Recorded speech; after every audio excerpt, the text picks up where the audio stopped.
Well, ladies and gentlemen, welcome back to Lucore Automotive. Today you join me in beautiful Dover, Ohio. Came up here to pick up a excellent piece of equipment that we're going to be using on an AMC build. Gentleman posted a AMC Street Dominator Holley intake manifold, something you basically can't find anymore. That's going to probably fit perfectly well on top of one of our AMC V8s. So that's exciting.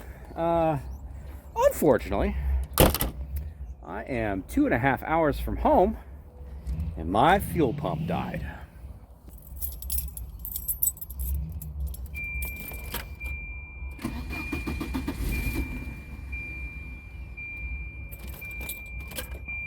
Supposed to be a little buzzing sound from the fuel pump that's right down yonder, and there's no buzzing sound. So I either have a dead relay or a dead fuel pump, one of the two. Unfortunately, I'm in the middle of nowhere, Ohio, where I can't get either a fuel pump or a relay until tomorrow. So, old cars are fun until they're not, right? That's just how life goes. Not gonna magically come back. No. No engine rebuild in a can or anything. Stay tuned.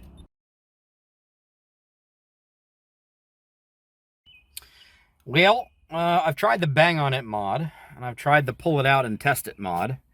The nice thing with Volvos is all of your relays are right yonder. And I've pulled my relay and I've shaken it and I've stuck it back in. Unfortunately, there's nothing else that shares that same relay. I also can't hear it click. I can't feel it click. When you toggle the key, it should flick flick like a light switch, literally like a light switch.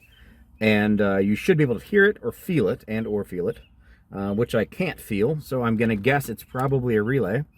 Unfortunately, because I am a long way away from a major city, nobody has these parts in stock. I called AutoZone and I called Advanced Auto Parts, both of which are like right down the street, about a mile. Neither of which have them, and they can't get them for 2 days or a day if I'm lucky, because it's like 7:30 at night.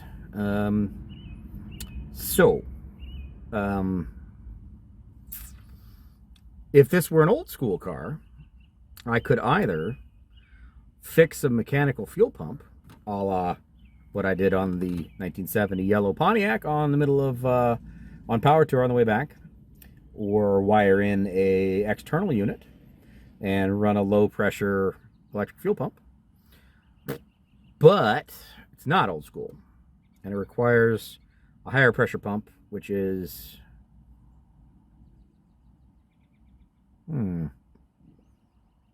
technically speaking, Edelbrock does have a higher pressure fuel pump that would feed these injectors. But I don't have any tools. I didn't plan on breaking down. So trying to get that wired up and then plumbed in would probably be a trick. So, I was planning on going to this little barbecue joint that I saw down the road from here, but I guess I'm not. So I'm going to call AAA, and I'm going to take a 2-hour and 15-minute ride back to Columbus with some random truck driver guy. And I'll be back with you guys in a minute. Let me make a phone call. This is not how this day was supposed to go. It was a beautiful day. And we were literally just remarking before I walked back over here and started this car about it's impossible to kill these cars. They just don't die. Joke's on me. At least it's a beautiful day. I mean, it's beautiful. Beautiful day. Oh well. You know, you win some, you lose some.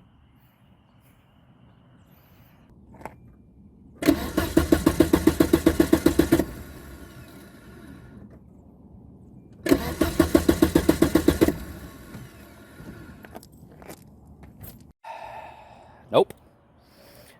We did pop the air cleaner off and spray it with some starting fluid. This gentleman's a old school hot rodder himself. happen to have some starting fluid, so we pulled the air box and sprayed it with starting fluid, and it will run off of the ether. It just basically spray down that hole. It sucks it through the intake track, and essentially it's the same idea. It just sucks fuel through the whole intake, and it will run. It will start coming back to life. But as soon as it's done burning off the ether, that's the end of it. So no more fuel pumpy doing any kind of pumpy, which is super weird because I just drove 2 hours up here, and I've driven this thing, I don't know, 5,000 miles in the last month and a half. But, you know, that's how electronics go. That's what happens. So, called the tow truck driver. They're going to get dispatched and should be here eventually. That's how it goes. We'll get back to the shop and see what's what. All right. Well, we've talked with AAA.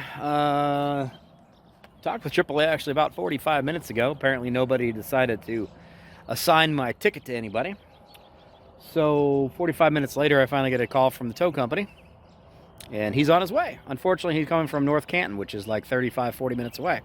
So I'm going to be here for another 35-40 minutes. Plus we got to load it and then drive 2 hours and 15 minutes. Plus it's going to cost me an extra $140 because I'm going past my 100-mile tow range. And then I got to get into something else and drive home. So I'll be home at like 11-ish or so. Isn't that fun? It is what it is, man. It happens.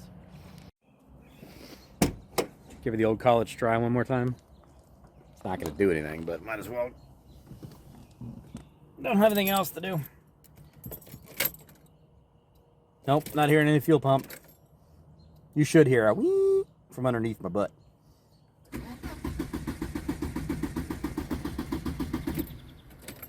Nope. Oh, son of a bitch. That sucks. That sucks. You know,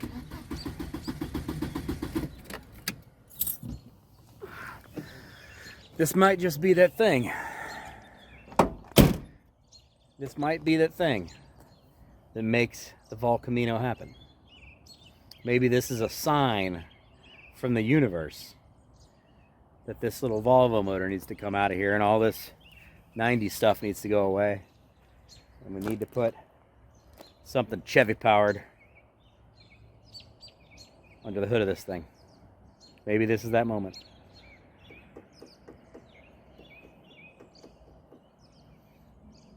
Anyway, I'll update you guys here in a little bit when I get loaded up and get rolling. You might get a heart transplant, doo-dah, doo-dah. You may be a hot rod soon, oh, doo-dah day.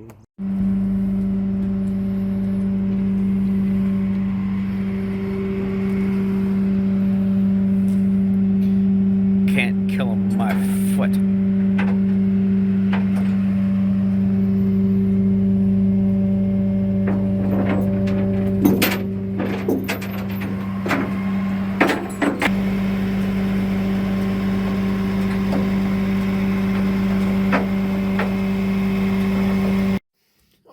Folks, we made it. It's a little after 11-ish. Yep, 11:09. No really exciting things to report other than we made it. Not how I saw my Monday going. But fortunately, I have something else to drive home. I drove the Cyclone, so might as well drive that home. Let's get this thing unloaded. We'll figure this stuff out in the morning. I'm tired. I'm hungry.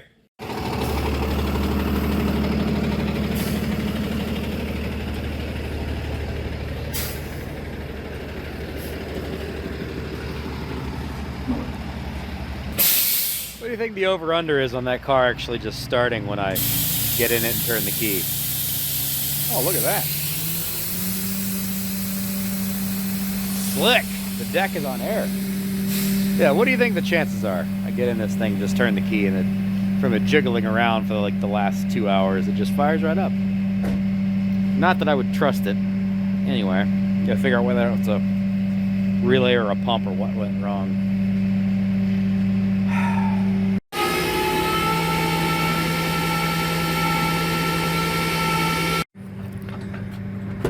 See if she'll start, eh? What do you think? Think it'll start? 100% I heard that fuel pump kick on. Guaranteed.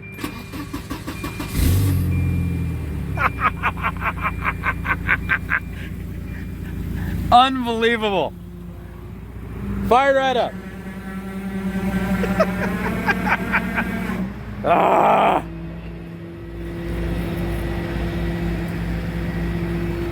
God, that's frustrating.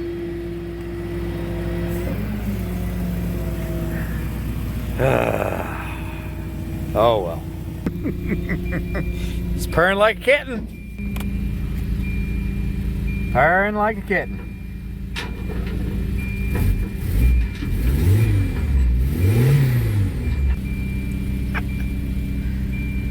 That's okay. It's all right. It's okay. Let me pay this gentleman, and I'll see you guys in the morning. We'll talk about this some more and figure out what the heck we're gonna do. Well, days and days and days of just fine, and now we are dead again. No fuel. Dead. Unbelievable. On my way into work. That's fantastic.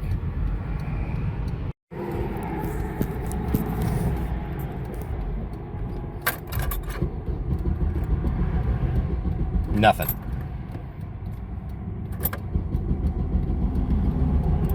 Cranks and cranks, no start. Fuck.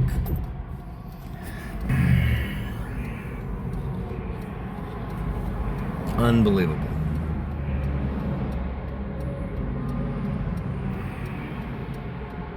This is going to be a disaster of a way to start a Friday.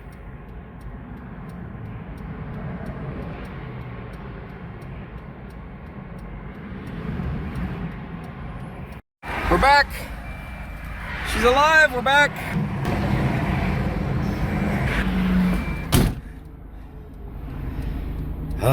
All right. Get out of here. Get to the shop. I don't know. We'll see. Be back with you in a bit. I gotta get to the shop. I gotta get to work.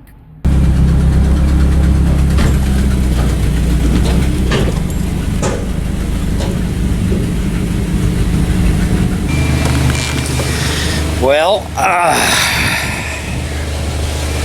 still running like a champ.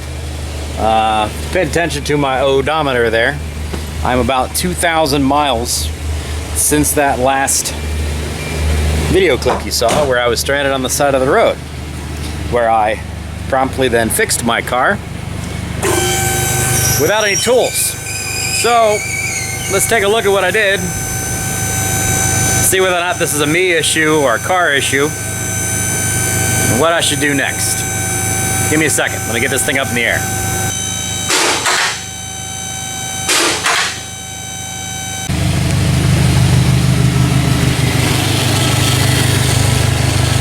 All right.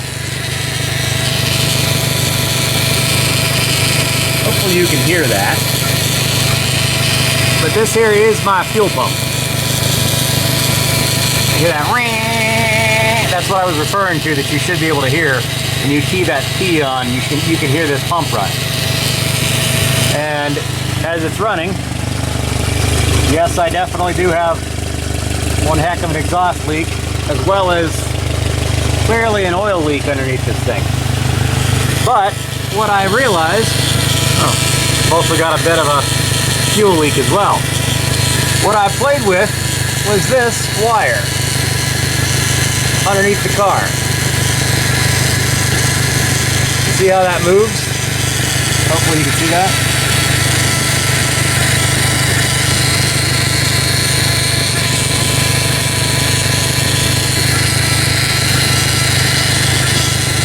See these wires move? I bumped that wire and it powered the pump back up. So, I mean, they're cinched down with a washer and with a nut. They're not locked down as hard as they, I guess, could be. But obviously I just rotated those wires all the way through their rotation, and the pump's still pumping, car's still running. So something loose involved in that whole process. After I tweaked the wire, life is good. It's been running for more than 2,000 miles, hasn't shut off, hasn't had any problems. So I guess the Volvo wagon is back in operating order, I guess. You know, this pump is probably not supposed to quite that loud. But if it's whirring, it's working. I'm gonna probably just leave it alone. This thing's been in daily driver and work truck duty for the last several months. A lot of what I've been filming back and forth, going all over the place, running to jegs, running to parts stores, whatever, I've been doing in this Volvo, so it's still work trucking as it is. Now there are definitely some conversations to be had here. I do have a bit of a sloppy shaft.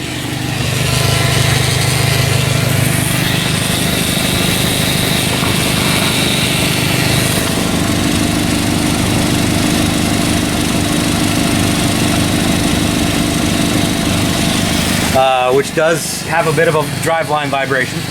I do have, obviously, an oil leak, as you can see, because everything down here is leaking oil, or covered in leaking oil. It's not horrible, but it's noticeable. I have an exhaust leak off the exhaust manifold and an exhaust leak off the turbo that need to be handled. The transmission is starting to not be happy. Well, it was not happy when I bought it, but be even less happy than when I bought it. There's definitely some valid conversations to be had about how much more time and energy and money do we put into this Volvo as it sits right now. It's a decent car. It gets 22 miles to the gallon with the 2.3 turbo that's under the hood. It makes no power. It's not fun at all, but it does work truck duties as it's supposed to do.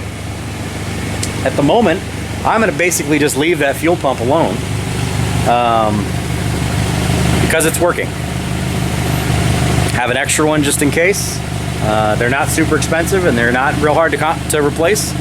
So everything else seems to be working fine. Like I said, I put 2,000 miles on this thing since that breakdown. And no problems whatsoever. Unfortunately, that's also kind of the more frustrating thing to have to deal with in the automotive world is, you know, when you take a vehicle to a shop and it doesn't exhibit the behaviors that you are reporting, you know, car shuts off, leaves me stranded, then it works perfectly fine. So it's probably an issue with that connection on that fuel pump, so I'll probably cinch those connections up a little bit, make them a little tighter. But it is what it is. You know, it's running, it's fine. But something else to talk about. The Holley Street Dominator intake we got is in perfect shape. It made the drive back just fine. It's a little scuzzy, a little gross, but it's essentially new old stock. And the nice thing is, we happen to have a Vapor Hunting Technologies cabinet. So I'm going to make this thing truly new old stock. Put that sucker in the cabinet, fire the cabinet up, give it a blast. Oh, I don't know, maybe an hour or so later. We'll have this thing all nice and shiny as if it was literally brand new out of a box. So, time to get this thing in the cabinet, start working.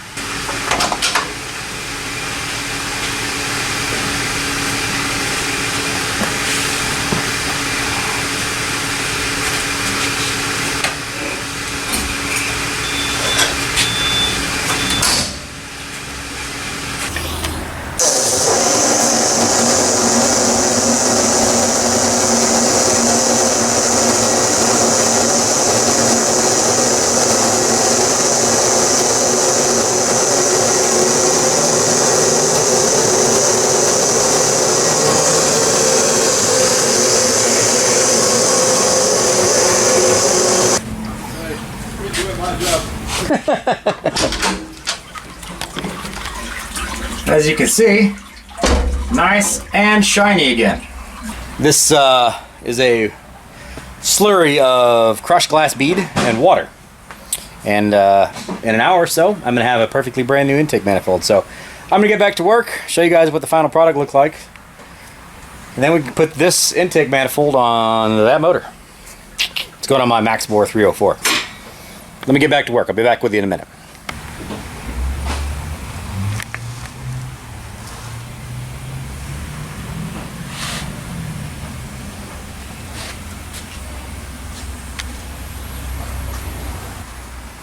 Can you tell the difference?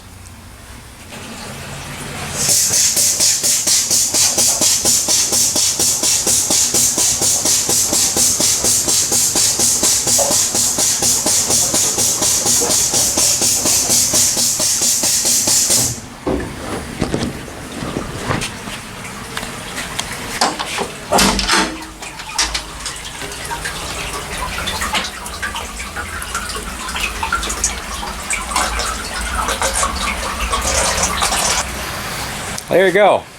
New old stock is now new again. Just a couple of minutes in the blast cabinet, vapor honing, and we're ready to rock and roll. So we got to put valve covers on this guy. We'll put our new Holley, new to us, Holley Street Dominator intake manifold on there. Finish off putting all of the front cover and stuff on there. Our new water pump. I mentioned this in the previous video with the 304 build.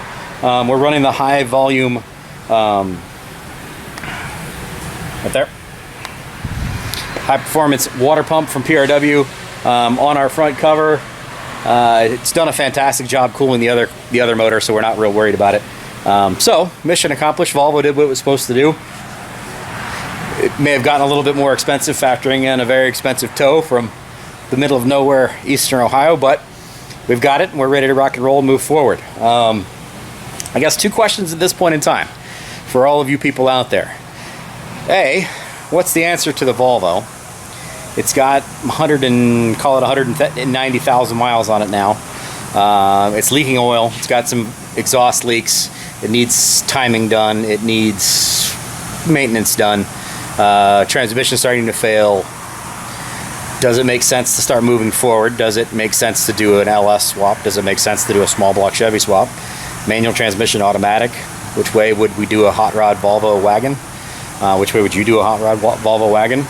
Or do I do something more interesting and put maybe a Volvo V8 in it?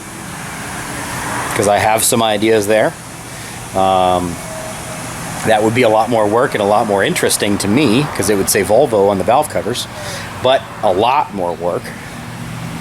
And will that Street Dominator Holley flow enough air to feed this motor on the high end? Will it be able to breathe to 5,500 RPMs or higher with those tiny little ports? Velocity versus volume. Can it breathe high enough to match that camshaft? Or are we going to end up not using that intake manifold and going to something like air gap or something like that? Problem being with an air gap is it may or may not clear our hood with an air cleaner on it, and it's a street car, so it runs an air cleaner. All questions to have, all questions to be answered. What do you guys think? Let us know. Volvo continues to be in service at the moment. I'll let you know when and / if it dies, but give me some feedback. Let me know what you guys think. We're always interested in what you guys are thinking about what we do. We do really appreciate you guys spending as much time as you do with us, and the likes, comments, all that kind of stuff. All you new subscribers, welcome to us. Got a lot of stuff going on in the shop. This Jeep should be moving forward. The 304 is moving forward. My Pontiac 350 is moving forward. We've got two actually Ford inline sixes that are moving forward. Got some pieces and parts over yonder for one. Some bits and pieces over there for one, and then we got some stuff up at Bob McVeigh's that should be in here shortly for another one. So lots of stuff coming for you guys. Hopefully you enjoy this kind of thing. Like, comment, subscribe, all that jazz. We'll see you on the next one. Take care. Bye-bye.